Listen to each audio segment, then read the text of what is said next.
Arkadaşlar merhaba. Bu videonun konusu hipoglisemi. Bu teşhisi pek çoğunuz duymuş olabilir ya da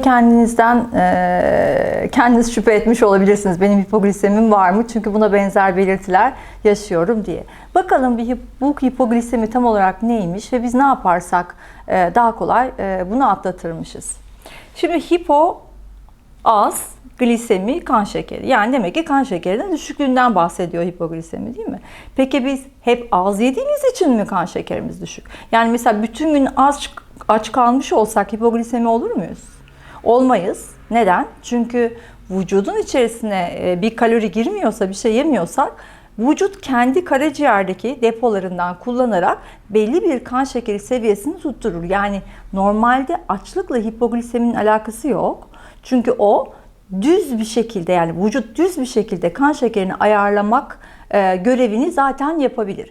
Hipogliseminin yemekle alakası var ve yemekle de hipoglisemi olmadan önceki öğünle alakamız var. Nasıl anlatalım? Şimdi ben normalde açım, sabah kalktım, kan şekerime baktım. Normali nedir? Mesela işte 80 olabilir, 85 olabilir, 90 olabilir. Benim için normali neyse, değil mi? 80'lerde bir şey diyelim. Bu benim açlık şekerim. Güzel, burada bir sorunum yok. Ben öğlene kadar yememiş bile olsam aşağı yukarı bu değerlerde geçer. Yani çünkü vücut dediğim gibi karaciğerdeki deposunu kullanarak orada da gizlediğim, yani vücudun acil durumda kullandığı glikojen dediğimiz bir depomuz var. O depoyu kullanarak zaten eksik olan kan şekerini yerine koyar ki biz normal hayatımıza devam edelim. Tamam. Peki hipoglisemi niye yemek yiyince oluyor? Diyelim ki öğlenleyin ben öğlen yemeğimde içerisinde bol karbonhidrat olan bir yemek yedim. Ne olabilir bu? Pilav yemiş olabilirim. Makarna yemiş olabilirim. Ekmek yemiş olabilirim. Baklagil yemiş olabilirim. Yemeğimde bir kadeh alkol almış olabilirim. Yemeğin üstüne tatlı yemiş olabilirim. Şimdi bunları düşündüğümüz zaman içerilerinde karbonhidrat var, değil mi? Karbonhidratı biz ne diyorduk? Hani bir basitleri var, bir komplike olanları var.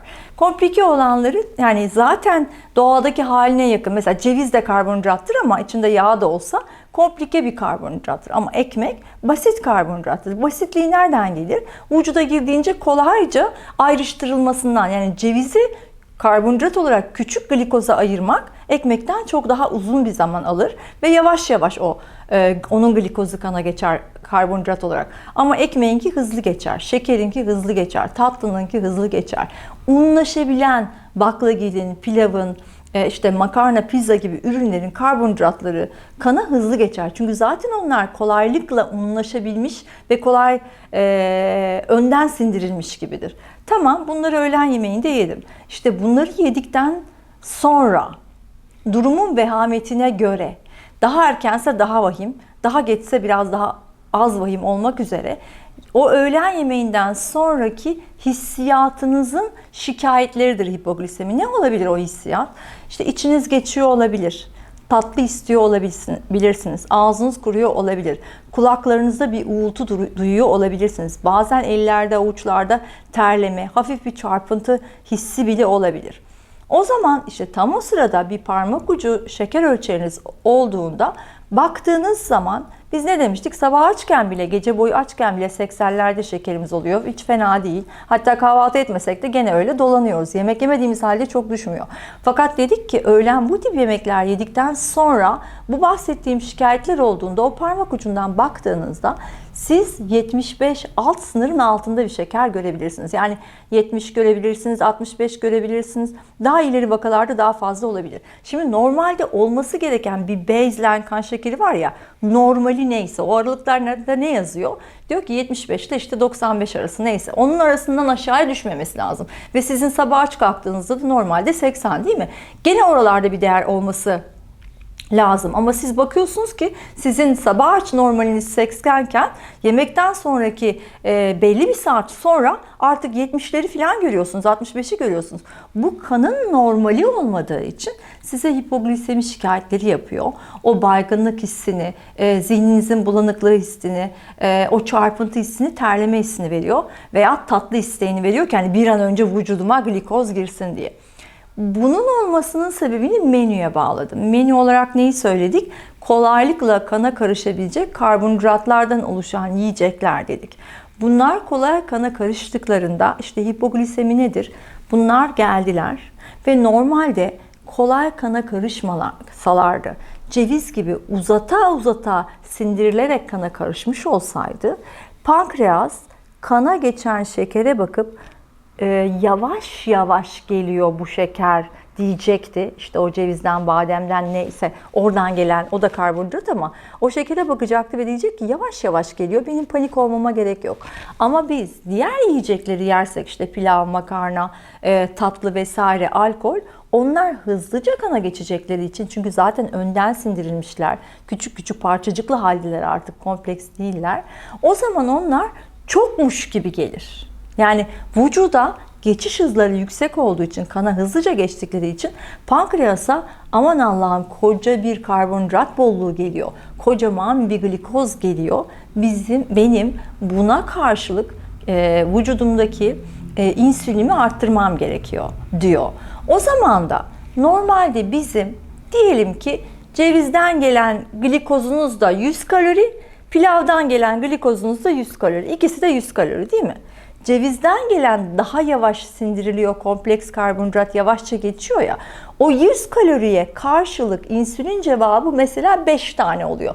Çünkü yavaş yavaş geliyor. Onun 100 olduğunu tam olarak anlayabiliyor. Fakat pilavı yediğimizde veya alkol içtiğimizde veya şekerli bir şey yediğimizde o 100 kalori çok hızlıca içeriye geçtiği için pankreas onu 1000 kalori gibi algılıyor.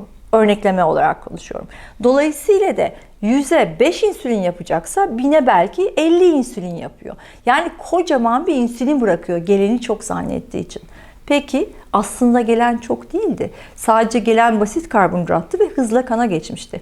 Biz 5 insülinle yapacağımızın üstüne onun 10 katı, bu rakamlar örneklemedir. İşte bir üstüne 40 insülin daha fazladan kalınca ne olacak? Bir kere insülini saldığınız zaman, yani bir şekilde ortaya çıktıysa o şekerin çokluğunu varsayarak, o bir yerlere kaybolmuyor.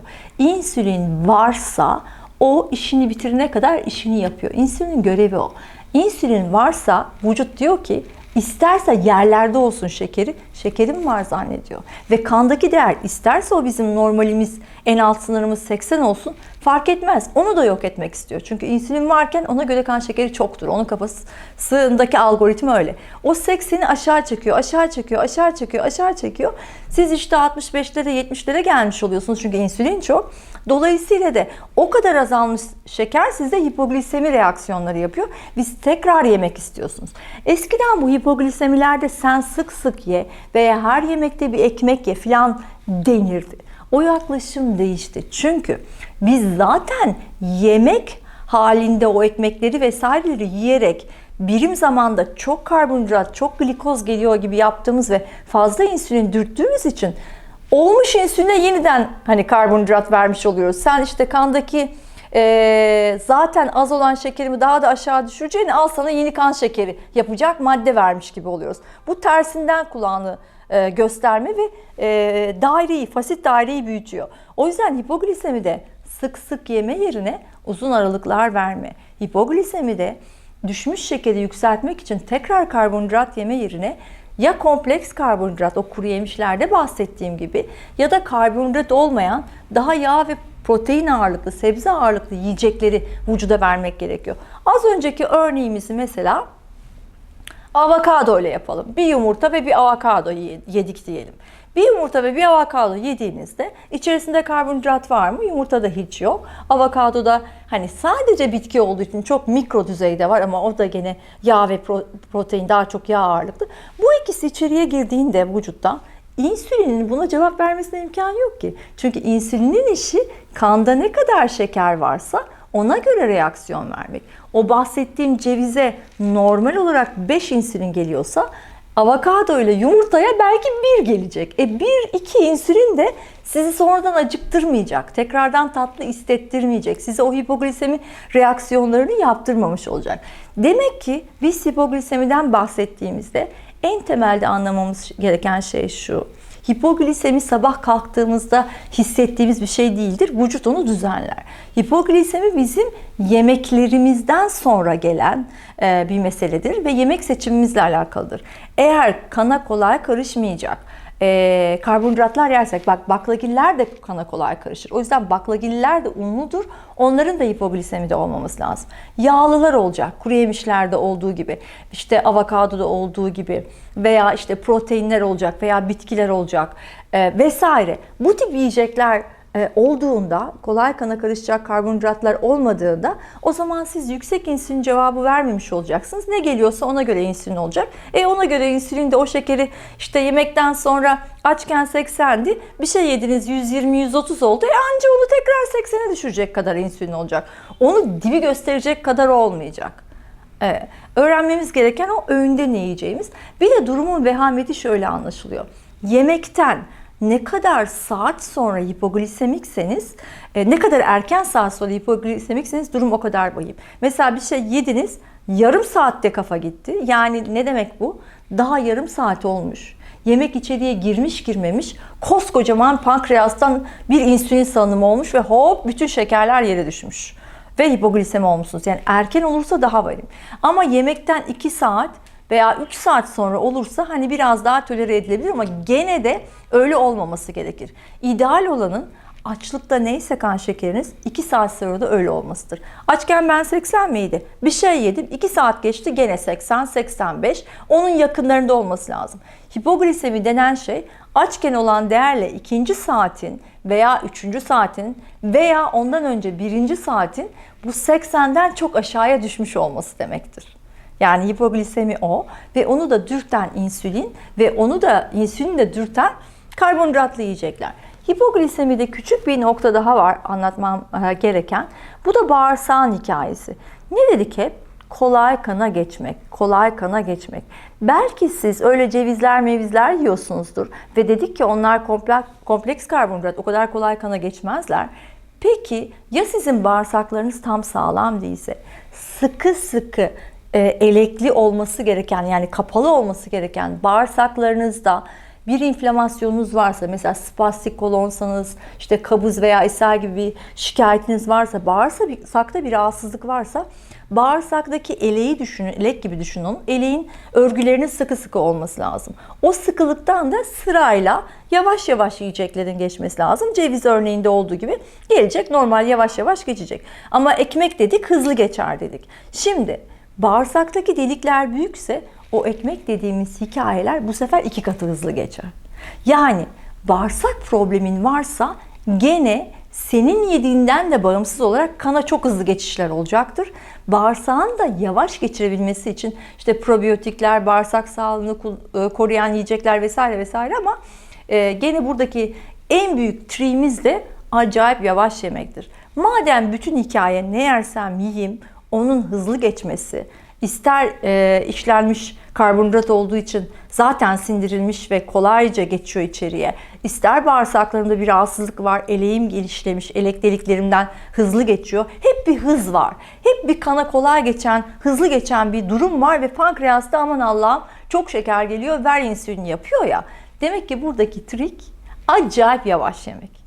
Ne kadar yavaş yersek onu kandırmış oluyoruz. O zaman hipoglisemi olanın yavaş yedikçe hipoglisemik şikayetleri de azalacaktır.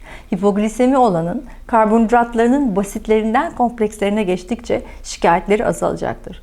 Yağ çok arttırdıkça, bitkileri çok arttırdıkça, dengeli protein yedikçe şikayetleri çok azalacaktır. Hipoglisemi dediğimiz şey aslında birim zamanda kana geçen şekerin miktarının olandan fazla algılanması, o algı yüzünden pankreastan gereğinden fazla insülin salınması ve o insülinin işi o olduğu için normal şekeri bile aşağı çekmesinden başka bir şey değildir. Bütün olay önce hipoglisemiyle başlar, sonra o prediyabet, diyabet diye devam eder. İşte şeker insülin dengesizliği konusunun ilk kokusunu biz hipoglisemik hikayeyle anlarız. Onun da belirtisi yemek sonrası uyku gelmesi, yemek sonrası tatlı krizi. Yemekten birkaç saat sonra, işte o saat ne kadar erkense o kadar kötü ama 3 saate 4 saate kadar gidebilir. El ayak uyuşmaları, kötü hissetmek, kafa uğuldaması, yani klasik bahsettiğimiz, hepinizin orada burada duyduğu hipoglisemi semptomları. Glisemi şekerdi, hipo düşüktü. Düşük şeker yediğimiz için olmuyor. Düşük şeker biz kötü şekerlileri yediğimiz için, hızlı yediğimiz için veya bağırsağımız çok kendini koruyarak içeriye yavaş yavaş almadığı için oluyor. Burada pankreasın bir suçu yok. Pankreasın bütün görevi kanda hızlı bir pik olacaksa onu baştan ayarlamaya çalışmak. Bir kere o insülini saldı mı da geri alamadığı için o zaman demek ki onun hızlıca salmaması için bizim yavaş yememiz ve içerisinde kolay kana karışan gıdaları içermeyen öğünler yememiz gerekir. Özetle hipoglisemi bu. Özetle dedim ama bayağı uzattım. Umarım konuyu kavramışsınızdır. Bu şikayeti olanlarla beğenip paylaşırsanız sevinirim.